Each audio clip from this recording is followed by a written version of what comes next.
Absolutely. Did anybody significant own this car over the years? Yeah, Don Ricardo. I grew up listening to that name, you know, the Don Ricardo Orchestra. Well, the name Ricky Ricardo was inspired by him. Well, this is a beautiful car, and congratulations, guys. And of course, on behalf of Paul and everybody, thanks for bringing it out.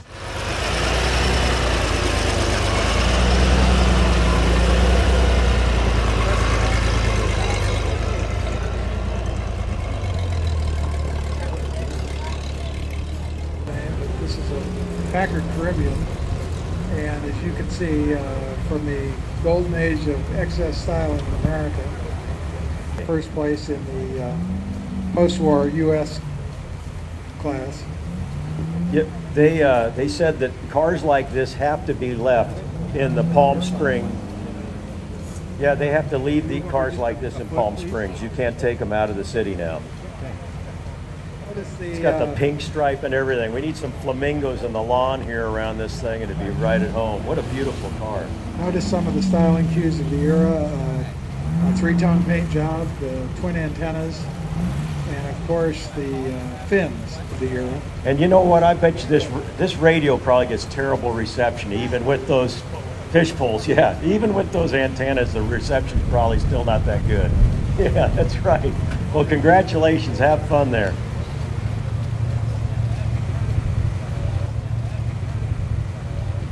Oh, and then we have a Seata 1400 Grand Sport. Just another gorgeous car. Also known as a Seata Diana.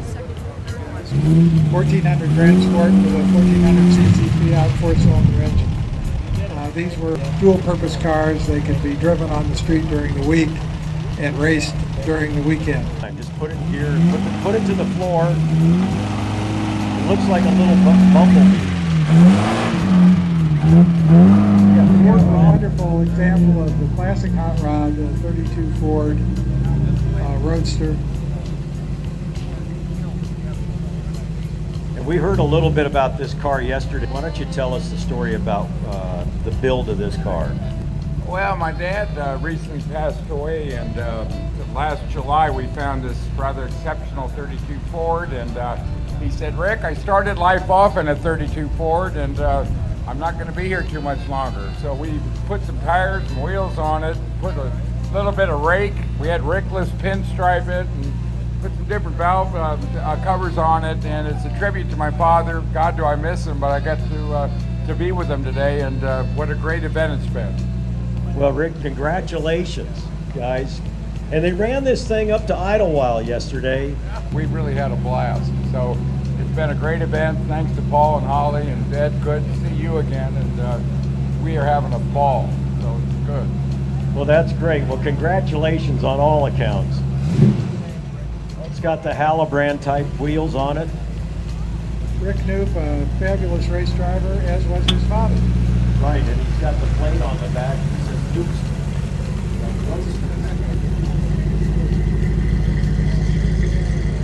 Well, I tell you, it looks like what do you call this color? Teal.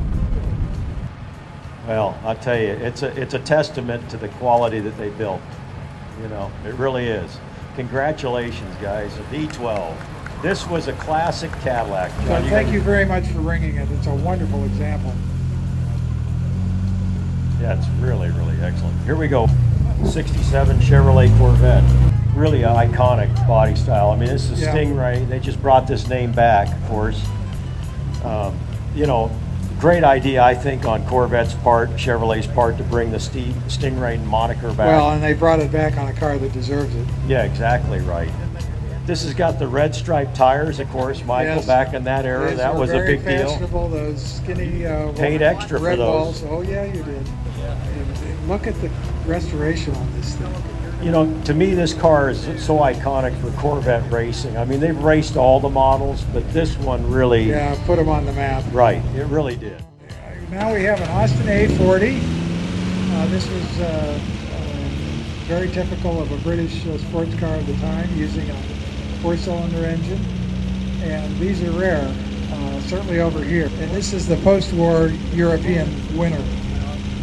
This is a kind of a sporting version, not as sporting as a Austin Healey, but very nice British specialty car. Rear deck lid is really interesting on that car. Oh, here we are. This is a Cunningham C3 passenger car, body by Vignale, Italian body with an American Chrysler Hemi engine, 331 cubic inch.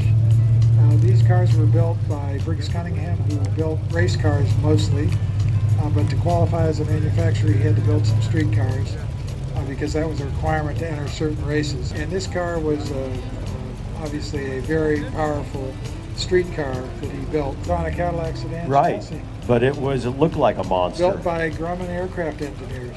Yeah, and it was wild. Congratulations, Thank you for beautiful car. I love the grill on this car. Yes. The color combination, it just sort of really takes you back. Wow, look at this. Now this is a Ruxton.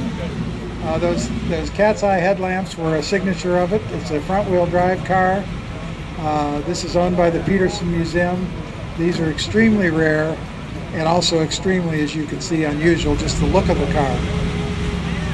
This is 1929 Ruxton, one of America's first front-wheel drive cars. I mean, every car today is front-wheel drive, but really had to start somewhere. It's got a 100 horsepower straight-eight engine, and Ruxton didn't have its own factory, so they were built at the Moon plant in St. Louis and at the Kissel plant in Hartford. So we got a pretty rare car here, one of only 4 Ruxton Roadsters known to survive. And I like to point out that the color is correct for the era.